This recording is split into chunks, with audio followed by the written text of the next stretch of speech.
손년길 장군은 결코 자신의 이익을 위해 단체를 만든 인물이 아니었습니다. 1973년 3월 꿈에 그리던 별처럼 빛나던 그는 단 100일 만에 대한민국 육군의 젊은 장군 중 가장 총애받던 인물이었지만 서인부 보안부대로 끌려가 상상을 초월하는 고문을 받게 되었습니다. 계급장도 없는 자들에 의해 묶여 고문당한 그의 이름은 바로 손년길이었습니다. 박정희 대통령도 장차 육군 참모총장으로 키워야 할 인물이라 극찬했던 그였고 전두환보다 앞서고 노태우보다 뛰어났으며 하나회를 만든 실질적인 리더였습니다. 그런데 왜 하루아침에 나락으로 떨어졌을까요? 그리고 그를 배신한 이는 누구였을까요? 오늘은 한국 현대사에서 가장 억울한 군인 손년길 장군의 이야기를 들려드리겠습니다. 1951년 울산공업고등학교를 갓 졸업한 청년 손년길은 육군사관학교 11기로 입교하며 군인의 길을 걷기 시작했습니다. 이곳에서 그는 평생의 친구이자 훗날 자신을 배신할 전두환을 만나게 됩니다. 두 사람은 목숨을 걸고 국가에 충성하겠다는 맹세를 하며 함께 성장했습니다. 축구팀에서 골키퍼였던 손년길과 전두환은 환상의 호흡으로 많은 경기를 승리로 이끌며 형제 같은 우정을 쌓아갔습니다. 11기 사관생도들은 이전 기수와 달리 4년 정규 과정을 밟은 첫 기수였고 엘리트 의식이 강했습니다. 특히 손년길은 그 중심에 있었습니다. 1957년 7사단 중대장으로 재직 중이던 손년길은 새로 부임한 박정희 사단장을 만나게 됩니다. 당시 군내에는 탈영병이 속출했지만 손년길 부대에는 단 한 명도 없었습니다. 박정희 사단장은 손년길의 부대 운영 능력과 부조리를 없애려는 강한 의지에 감탄했습니다. 그는 비리를 저지르지 않고 청렴하게 부대를 이끌어 박정희의 신임을 받기 시작했습니다.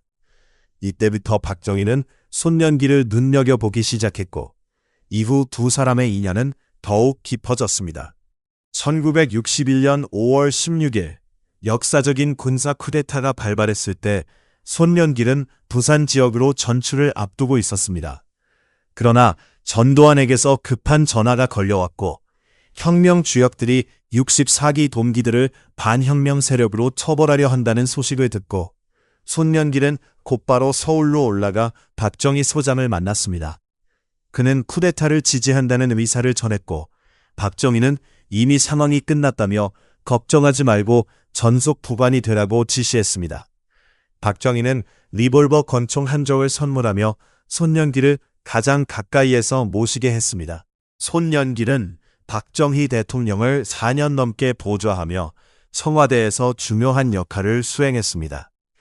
박정희를 만나려는 사람들은 모두 손년길의 허락을 받아야 했고 손년길은 박 대통령의 곁을 지키며 신뢰받는 인물이 되었습니다. 1961년 10월 부산 출장 중 삼성그룹 이병철 회장을 만나 공업단지 위치 선정에 관한 이야기를 나누기도 했습니다. 이병철 회장은 울산이 공업단지로 최적지라고 보고했고 박 대통령도 이에 동의해 울산이 대한민국 최대 공업단지로 결정되었습니다. 이병철 회장은 손년길에게 농담 삼아 땅을 사라고 했지만 손년길은 욕심 없이 고향의 발전에 자부심만 느꼈습니다. 손년길을 신임한 이는 박정희 대통령뿐만이 아니었습니다. 유경수 여사 역시 손년길을 가장 아꼈으며 손년길이 일선 부대로 돌아가고 싶다고 하자 만류할 정도였습니다. 박정희가 청와대로 가면서 측근 대부분이 군복을 뱄었지만 손년길은 군에 남아 자주 국방태세를 갖추는데 최선을 다하겠다고 고집했습니다. 박정희는 그의 뜻을 이해하고 더욱 신임하며 손년길을 중용했습니다. 손년길은 64기 동기들을 모아 하나회를 만들었고 전두환, 노태우, 김복동 등이 여기에 속했습니다. 하나회의 취지는 한마음 한뜻으로 국가에 충성하는 것이었습니다. 손년길이 하나회를 만든 이유는 육사 출신과 비육사 출신 간의 갈등을 해소하고 육사 출신 장교들의 신망을 얻기 위해서였습니다. 초기 하나회는 정치단체가 아닌 참군인이 되자는 뜻에서 만든 친목단체였습니다. 그러나 시간이 지나면서 상황은 달라졌습니다. 1963년 7월, 전두환과 하나회 회원들이 중대한 유기죄에 연루됩니다. 5.16 쿠데타 주역 중 일부가 8기 출신이 불리하다고 생각해 김종필 등 8기를 제거하기 위한 쿠데타를 모의했으나 실패했고, 전두환 등은 방첩대에 체포되어 구속되었습니다. 이때 손년길이 나서 박정희 대통령에게 선처를 청했습니다. 박정희를 가장 가까이에서 보좌했던 손년길은 이들이 박 대통령을 존경하며 충성하려고 쿠데타를 시도한 것이라 설명했습니다. 결과적으로 박정희는 손년길의 요청으로 전두환과 하나회에 대해 책임을 묻지 않았습니다. 물론 박정희도 8기에 대한 견제가 필요하다고 생각한 측면이 있었습니다. 이 사건 덕분에 전두환은 살아남았고, 손년길은 수도경비사령부 30대장을 맡아 대통령 겸호 업무를 맡는 요직에 배치되었습니다. 이는 박정희의 의중이 반영된 결과였습니다. 1967년 육군대학 입학으로 대대장 자리를 떠난 손년길은 후임으로 전두환을 추천했습니다. 손년길이 거쳐온 보직을 전두환이 이어받고, 전두환이 맡던 보직을 노태우가 이어받는 구조가 형성되었습니다. 손년길은 동기 전두환에게 항상 큰 도움을 주며 그를 키웠습니다. 1971년 수도경비사령관 참모장으로 군내 실력자인 윤필용 장군을 모시게 되었고, 1972년 12월에는 배령에서 준장 진급이 결정되었습니다. 박정희는 윤필용에게 손년길을 잘 지도하며 참모총장으로 키우라고 지시했습니다. 윤필용은 전두환과 손년길을 유신 공로자 훈장 대상자로 추천했습니다. 그러나 훈장 수여 과정에서 2명 중 1명에게는 2등 훈장, 다른 1명에게는 3등 훈장이 주어졌고, 2등 훈장은 손년길에게 돌아갔습니다. 이 일로 전두환의 질투심은 폭발했지만 손년길은 이를 눈치채지 못했습니다. 그는 전두환에게 여전히 박 대통령을 잘 보좌하며 변치 않는 우정을 유지하자고 말했습니다. 1972년 10월 박정희 정권 핵심 실세들의 권력 다툼 속에서 손년길은 윤필용과 이윤락 두 인물을 화해시키는 역할도 했습니다. 그러나 1973년 3월 윤필용이 구속되면서 상황이 급변했습니다. 윤필용 구속 다음 날 손년길은 최전방 15사단 부사단장으로 보임되었으나 일주일 후 해임되고 보안부대로 끌려갔습니다. 보안사 요원들은 손년길에게 자백서를 쓰라고 강요했으나 그는 끝까지 거부했습니다.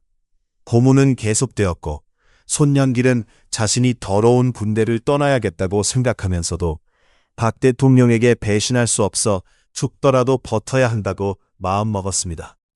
실제로 손년길은 대통령에 대한 불경한 말도 하지 않았고 조사받을 이유가 없었음에도 불구하고 구속되었습니다. 처음에는 박종규 경호실장이 손년길을 보호하려 했지만 전두환과 노태우가 박종규를 찾아와 손년길이 윤필용과 이윤락을 가깝게 만든 책임이 있다고 주장하면서 손년길에게 책임을 물어야 한다고 압박했습니다. 결국 손년길은 구속되었고 부하들의 불리한 진술로 빠져나올 수 없게 되었습니다. 부하들은 전두환에게서 지시받아 모른다고 진술할 수밖에 없었다고 했습니다. 손년길은 징역 15년형을 선고받고 군에서 제접당했습니다. 이후 전두환이 하나회의 최고 리더가 되어 정권을 장악했습니다. 손년길은 전두환에 대해 둘도 없는 동기에게 배반당했다고 회고했습니다. 초대장, 중대장 시절에는 정의와 대의로 군 생활을 했지만 윗자리에 오르면서 사리가 생긴 듯하다고 했습니다. 자신이 앞서 나가자 동기들이 질투했고 전두환 역시 경쟁심을 갖고 있었다고 말했습니다. 1980년 손년길은 보안사령관 강창성을 만나 잘못이 없다, 지금은 말할 수 없다는 말을 들었습니다. 이후 대우그룹 김우중 회장의 도움으로 미국 대우지사에서 일하며 사업에 성공했습니다. 김우중 회장이 손년길을 도운 것은 과거 인연 때문이었습니다. 손년길이 30경비 대대장 시절 김호중 회장의 딸 유학을 지원해 두 사람은 인연을 맺었습니다. 전두환 대통령 관저에서 몇 차례 골프를 함께 했고 전두환은 가끔 손년길과 식사 약속을 제안하기도 했습니다. 손년길은 전두환에 대한 서운함을 감추지 않았지만 용서해야 한다고 말했습니다. 생사를 같이 했던 친구가 정치를 하며 자신과 가족까지 고생시켰다며 이제는 용서할 때라고 했습니다. 손년길 예비역 육군 준장은 38년 만에 법원에서 무죄를 선고받았습니다. 당시 법원은 진술서들이 육군 보안사령부 수사관들의 협박과 회유로 작성된 사실을 인정했습니다. 법원은 이 사건으로 한 명의 훌륭한 지휘관을 잃었다고 평했습니다. 손년길은 5억 원의 배상금을 받았지만 모두 육군사관학교 발전기금으로 기부하며 자신 같은 불행한 군인이 다시는 나오지 않도록 후배들의 인성교육에 쓰이길 바랐습니다. 한국 근현대사에서 만약이라는 가정이 가장 많이 붙는 사건이 바로 윤필용 사건입니다. 이 사건으로 윤필용, 손년길, 강창성, 이윤락 등 박정희 대통령 측근들이 사라졌고 경호 업무가 허술해져 유경수 여사를 잃는 비극이 일어났습니다. 후임 경호실장 자지철과 김재규 부장 간의 갈등도 깊어졌고 결국 1979년 3월 박 대통령은 전두환을 보안사령관에 임명했습니다. 이후 부하 항쟁과 12.12 사건 등으로 이어지면서 윤필용 사건의 최대 피해자는 박정희 대통령 자신이 되었습니다. 손년길의 사무실에는 박정희 대통령이 직접 써준 사주방광립이라는 글씨가 적힌 액자가 걸려 있었습니다. 손년길은 박정희 대통령을 진짜 애국자라고 평가하며 국민을 깊이 염려하고 사랑한 인물이라고 말했습니다. 38년 만에 무죄를 받았지만 그의 인생은 돌아오지 않았습니다.